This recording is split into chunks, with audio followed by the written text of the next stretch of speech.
Pero yo no puedo admitir la estafa que es poner en mi casa, acá se defiende la enseñanza pública, y mandar a mis hijos a la enseñanza privada.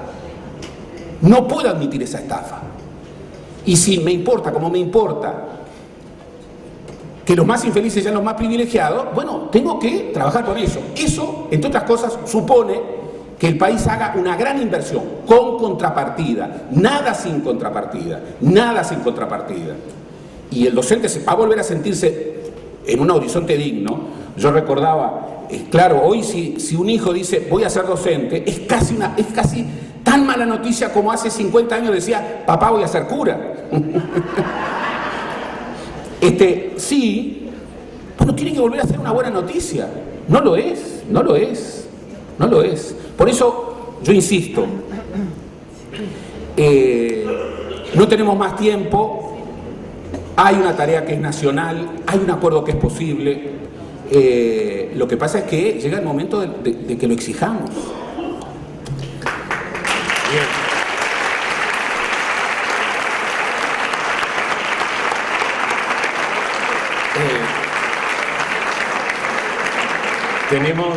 Tenemos una última pregunta que en realidad es para los tres, y por lo tanto la leo y le pido a cada uno que brevemente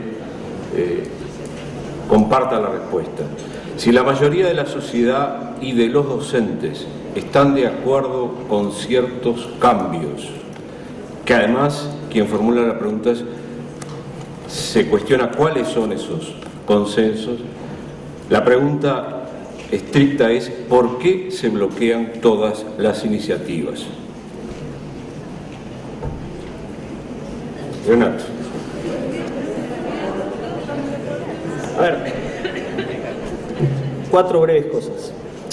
Una es que yo no creo que haya tanto acuerdo en la profundidad de lo que haya que cambiar.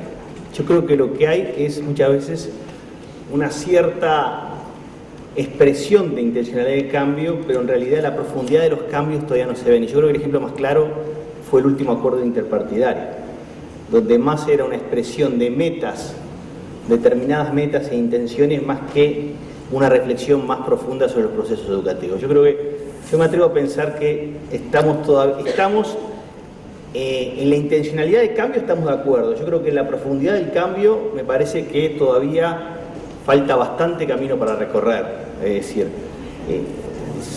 ahí hay un punto. El segundo es que yo creo que los cambios se han bloqueado en gran parte porque ha primado perversamente en Uruguay la teoría de lo políticamente correcto. Y la teoría de lo políticamente correcto también reflejó un problema que es que en definitiva dentro de la propia última década del Uruguay quienes tuvieron la conducción educativa también tenían fuertes disputas internas sobre qué tipo de educación querían desarrollar. Es decir, si alguien dijo alguna vez que la reforma Rama fracturó a la izquierda, eso es verdad. Y eso es una realidad. Y hasta el día de hoy eso está presente. Más allá de la opinión respecto a la reforma conducida, porque no estoy entrando en valoraciones de orden sobre lo que se hizo o no se hizo, sino que hubo una fractura conceptual que hasta hoy día está presente y que por lo menos no veo que hasta el día de hoy se haya zanjado genuinamente. El tercer aspecto es que creo que ha faltado visión educativa para los cambios. Nos ha ganado el discurso de los ladrillos.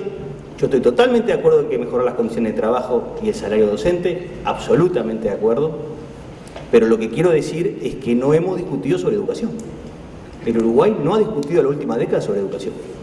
Ahora, si educación es discutir si aumentamos la cobertura a un punto o si incrementamos esto, bueno, sí, pero para mí eso no es educación. Educación es discutir qué se quiere educar, cuáles son los ejes fundamentales de formación y cómo los centros educativos desarrollan. Así que yo creo que hay una debilidad notoria en la discusión educativa. Y por último es que, y eso creo que Pepe Herrera lo ha dicho muy claramente, la política está ausente de la educación, por omisión, por ignorancia, por indiferencia, por lo que sea. Y yo coincido plenamente con Gerardo y Pablo, es decir, esto requiere la recuperación de la política en el más noble sentido de la palabra. La política es lo que nos representa y nos convoca a todos en un sistema democrático. Yo no le tengo miedo a que el Parlamento defina el currículum, más bien, soy partidario que el currículum lo apruebe el Parlamento Nacional, porque un currículum hoy en el mundo, en cualquier país, refleja el tipo de sociedad que uno quiere construir. Y yo quiero que eso me lo reflejen quienes me representan en mi voto ciudadano, no quienes no sea quien me representan. No quiero que lo que van a estudiar mis hijos me lo definan en un cenáculo 4 o 5. Prefiero que me lo definan lo que van a estudiar mis hijos, me lo defina la sociedad a través de su canal de representación política generalmente democrática. Por eso yo soy partidario que sí, que el currículum, el marco curricular nacional, que yo creo que el Uruguay debería tener, sea definido, discutido y aprobado en el Parlamento y después sea criterio orientativo para quienes están en los cargos, implementen ese marco curricular, no lo que a ellos se les ocurre que tienen que hacer. Entonces, frente a los cenáculos, democracia, y democracia es el Parlamento y la gente que nos representa a cada uno de nosotros. Yo no quiero que mi voto ciudadano me lo estropeen algunos en el desarrollo educativo de la generación futura. No lo quiero para el Uruguay. Pablo. Lo primero, capaz que ahí tenemos un matiz con Renato. Yo sí creo que hay un consenso amplio sobre un montón de cosas que hay para hacer. Diría, lo siento cotidianamente. Hace 15 o 20 años yo me gané fama de neoliberal y pinochetista por decir cosas como que había que darle más autonomía a los centros educativos y fortalecer el liderazgo dentro de los centros. Hoy en día eso está en la ley de educación.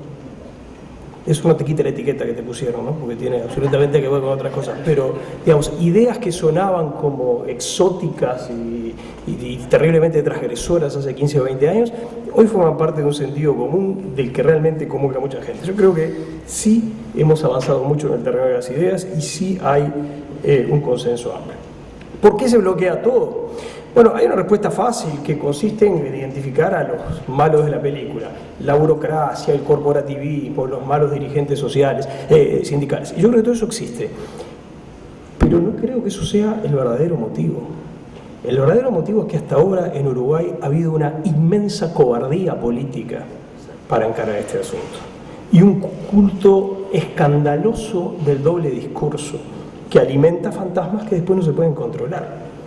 Bien, les cuento una anécdota. Hace una semana estuve reunido en mi oficina con una persona, no importa quién es, una persona de alto perfil técnico, sólidamente instalado y asociado, formando parte de la coalición de gobierno, que me dijo, entre cuatro paredes, cosas que lo ubicaban claramente a mi derecha, digamos. Lo que hay que hacer al principio del próximo periodo de gobierno es reventar a los sindicatos, buscar un conflicto, provocarlo y después caminarles por arriba y cuando estén en el piso vamos a hacer lo que queremos.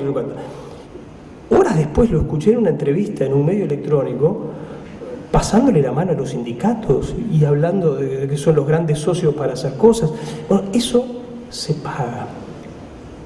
Eso se paga porque la gente que es muy sana hace una cosa muy normal, que es tomarle la palabra a los que hablan en público. Y entonces si uno dice cosas que no cree, o si uno tiene miedo de decir esto está mal, y este actor le tendré simpatía o no, pero está actuando mal, y le está haciendo daño a los más débiles, y esto lo vendremos haciendo de toda la vida, porque hay que cambiarlo, porque ya no funciona. Si uno no tiene el coraje de decir eso, lo dice solo en privado, pero en público dice todo lo opuesto, entonces, como muestran las caricaturas de Arocha, le está dando el biberón al tigre de Bengala que cuando crezca se lo va a comer.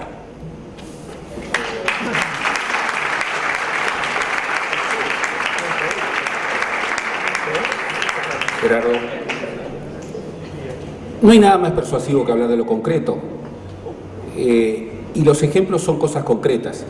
Esta administración empezó con un acuerdo multipartidario en materia educativa. Podemos discutir. Los acuerdos multipartidarios en cualquier tema siempre no pueden ser otra cosa, grandes horizontes. No le pidan a un acuerdo pluripartidario en materia educativa que haga lo que establezca un programa de desarrollo. No, es un acuerdo sobre grandes lineamientos que luego se aterrizan. Luego, 3 años después, hubo otro acuerdo que venía a sumarse sobre ese. Y en determinado momento, obviamente cuando se acercaba la siempre anticipada competencia preelectoral, se rompió el acuerdo. se rompió el acuerdo. Claro, y ahí cambió el Codicen. Y el cambio del Codicen, que fue impuesto en un régimen de autonomías por la decisión del presidente, llevó a que, bueno, los dos integrantes por parte del gobierno en el Codicen dejaran de estar y estuvieran nuevos. Uno de esos integrantes, a los 5 días, habló en un acto político partidario y dijo: en una sociedad de clases no puede haber políticas de Estado. Bueno, entonces lo que yo pregunto es, ¿por qué esa persona estuvo 3 años en la autoridad de la enseñanza en un país en donde el presidente había hecho el discurso que hizo en la inauguración, había un acuerdo multipartidario que planteaba un horizonte de políticas de Estado, y luego ese acuerdo fue refrendado por un nuevo acuerdo? Claro, si yo nombro para ejecutar un acuerdo a la persona que, desde una visión totalmente dogmática, dice que en una sociedad de clases no puede haber políticas de Estado, bueno, obviamente que voy a fracasar. Y yo frente a esto sigo insistiendo: no va a haber transformación en el plano educativo sin niveles de acuerdo político partidario. Los partidos son, en este país, los grandes representantes ciudadanos. No lo son todo, pero son muy importantes, y estamos en condiciones de lograr, no acuerdos unánimes, pero sí acuerdos muy importantes, inéditos en el país, sobre la mayor parte de las cosas que hay que hacer. Por supuesto, son acuerdos genéricos, rumbos, pero que entre otras cosas tienen la virtud de devolverle a la sociedad la idea de que acá hay un rumbo y hay un compromiso. Acá hay redes, en el Uruguay, en Montevideo, hay redes de técnicos educativos, de gente vinculada a la educación, que incorpora a personas de todos los partidos. Vean esas redes. Están definidas por un compromiso por la mejora del aprendizaje y por la inclusión. Y están de acuerdo en un 90%. Y pertenecen a todos los partidos. La pregunta es, ¿eso no puede traducirse a nivel nacional? Estoy convencido que sin acuerdos partidarios volveremos a tener bloqueos. ¿Por qué? Entre otras cosas porque coincido con lo que se ha dicho. Ha habido cobardía, falta de coraje, que entre otras cosas se ha planteado en una transferencia de poder. Nunca demonizaré a un sindicato, nunca. Porque entre otras cosas no le entrego la representación, nada menos que de algo tan importante como un sindicato, a minorías circunstanciales. Pero el compromiso con los más débiles es un compromiso que debe exigir coraje, que no puede permitir el doble discurso del que habló Pablo, y que tiene que establecer la necesidad de que haya una voluntad política común respecto a ciertas cosas sobre las cuales hay acuerdo en que se realice. Y no transferir el poder. Créanme, todos creen que el poder tiene que ver con... La dimensión más importante del poder es la transferencia del poder. Cuando decimos esto no es posible porque está fulano, mengano, estamos transfiriendo poder. Poder es, entre otras cosas, en una democracia, pelear la frontera, esto es una lucha institucional, de aquello que es posible y de aquello que no es posible. Y las transformaciones siempre son mover esa frontera y hacer posible lo que durante mucho tiempo se creía imposible. Yo estoy convencido de que en Uruguay una reforma educativa a la altura de las exigencias es posible. Necesita un acuerdo multipartidario, necesita voluntad política, necesita mucho coraje. Mucho coraje. Muy bien.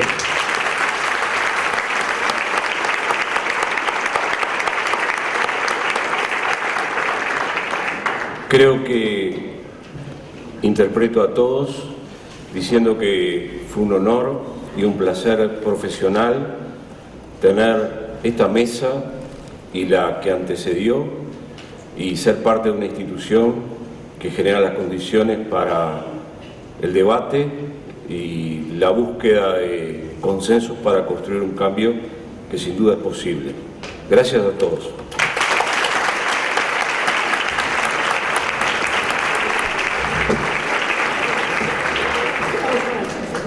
A continuación realizaremos una pausa hasta las 3 de la tarde.